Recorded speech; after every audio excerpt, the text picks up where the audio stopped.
everyone! Good morning! Today is March 19. Yeah, March 19 and it's 20 minutes before 8 o'clock. So yeah, nag-decide ako na mag-take ng video dito sa may road papuntang Cuenca. Pero ito ay yung sa Natunuan. Nandito ako sa Natunuan na park. Diga, ang ganda ng view. Yan. Every afternoon marami dito nagtatanim. Yan, mga local farmer. And dito, kung mapapansin nyo, tanaw. Wait lang, kita ga. Yan, tanaw dito yung Mount Makulot. Mount Makulot ng Cuenca. And I'm very excited talaga every morning na papasok ako. Kasi ang ganda ng view, ang ganda ng Mount Makulot. And you know what? Mount Makulot ng Cuenca, Batangas, that's the first mountain na nakakiyat ko last 2014.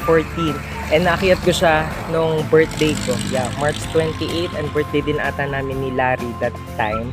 Nung umakyat kami doon. Kumbaga, working student nga ako nung umakyat ako doon. Parang nauna yung mga kaklase ko doon. Nandun sila sa tuktok, ako nasa baba pa lang. So mag-isa ako nag-hike papunta doon. And then Holy Week nun, lagi naman yung birthday ko napapatapat ng Holy Week. So yun, init. Kailangan ko daw magpainit, sabi ni Ate Neri. Yan si Ate Neri. Thank you Ate Neri sa mga health advice na ibinigay at tinuro mo sa akin. So eto na, magpapainit tayo. Naka-jacket nga lang, pero ramdam naman yung init. Kailangan ko daw magpainit. And every morning talaga, sa bagay, naiinit na naman ako ate pag galing sa bahay, papunta sa work. And yan, thank you din kay Kuya Christian. Yan. You know what, Maligalig family, kumbaga, malapit talaga sa puso ko, Maligalig family. Kasi napakabait nila, pag nag-household kami sa bahay nila, lagi kaming welcome doon. Especially kay Tita Irene, thank you Tita Irene, kay Tito Ding, and syempre sa kapatid ni Kuya Christian, si Kat, si Dave, tsaka si Sam, anak ni Kuya Christian, tsaka si Pia, yung inaanak ko. Shout out baby Pia, yan, anak nila ni Ate Neri, at napagka-peach na bata. Yun, so yun, for today's parang ang isa-share ko ay a day in a life. Yung a day in a life. So, kanina, maaga ako nagising, mga 5:30 AM. Kasi maaga ako natulog, bumawi ako ng tulog para nakatulog ako 9 hours. Yan. Bumabawi talaga ako ng tulog na yun. Kasi para din sa health and more energy, more happy. And pagkagising ko, nagpainit lang ako ng tubig, then nagmilo, naglaba. Ayan, naglaba ako ng bag. 2 bag yung nilaban na gagamitin ko going to Bohol. Ayan, going to Bohol. And nanghiram kasi ako ng luggage kasi mas komportable ako dun sa luggage. Para nandun na lahat. Tapos ang sakit kasi lagi ng likod ko kapag nagbabag ako. Walang mapahiram ang tita. Malaki daw yung luggage ng tita Bambang. Pero may ipapahiram sa mga bag. Try kong tita. Tita Bambang, thank you. Ayan. Thank you din po dito. Babayaran ko na lang soon. Ano pa?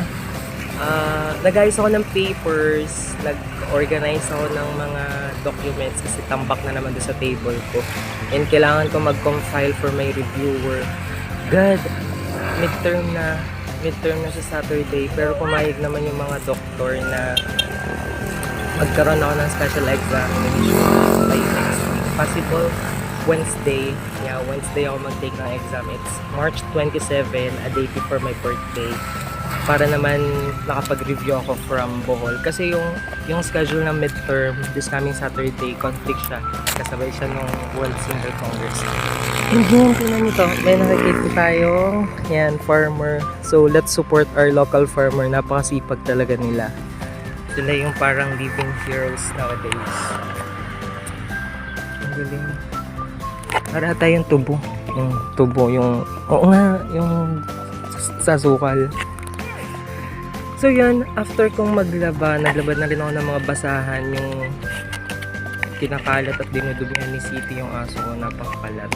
And then, yun, nag-almusal. Bumili ng almusal dun sa Mini Talipapa sa Relok. macaroni and buns na may mayonnaise. Ano pa? Naligo na, then gumayap. Tapos, pinakain sa city. And then yun, drive na papunta dito. Yan, ito ay, ano ka nga ito? Natunuan San Jose. Then, Cuenca na yung next. Yan, saya ng stop magpaingat. So yun, ano pa pang pwede kong i-share? Yun, gusto ko lang din i-mention yung Aklan family. Thank you so much for the Aklan family kay Tito Nilo, kay Tita Aida, and syempre kay Brother Ian Joshua and Dorothy. Yan. Thank you so much talaga dun sa Aklan family sa pagpapatuloy niyo po sa inyong bahay. Salamat po dahil welcome po kami sa inyong house. Diyan po sa Bilogo. Yan, kung hindi ako nagkakamali sa Bilogo. Ang sarap. Ang sarap mag-household sa kanila. Daming food. Tapos ang ganda ng bahay nila. Then welcome talaga kami ng mga tito at tita. And then yun, parang napakaswalim din ang place nila. Kasi nga, yung family nila parang napaka-active nila sa community. And sabi ko nga, pagdating talaga sa parenting, parang isa ang mga tito at ang tita sa pwede mong hinga ng advice. And kitang-kita mo naman sa pagpapalaki and dun sa personality ng mga anak nila na meron talaga silang discipline and mababait po. Promise, mababait. And even Tito Ding and Tita Irene, kumbaga parang kung sakali magkakaroon ako ng mga anak and if I'm going to seek for some advice pagdating sa parenting, yung pagpapalaki sa mga anak yan, pwede silang puntahan, pwede silang lapitan. Yun. Ano pa? Yun, sa community, sa NFC, thank you so much for the opportunity na patuloy nyo ibibigay sa amin. Thank you for the assembly na na-attend na namin. It's a senior assembly once a month. Napakababait ng mga tito at tita na nandun. Tapos, yan yung mga household, LBS, Liturgical Bible Study, and chapter assembly.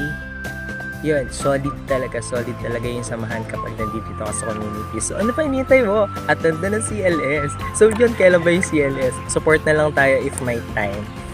Yan. Ano pa? Yun, bali magwo-work na pala ako ngayon, 8 o'clock to 5 p.m. afternoon.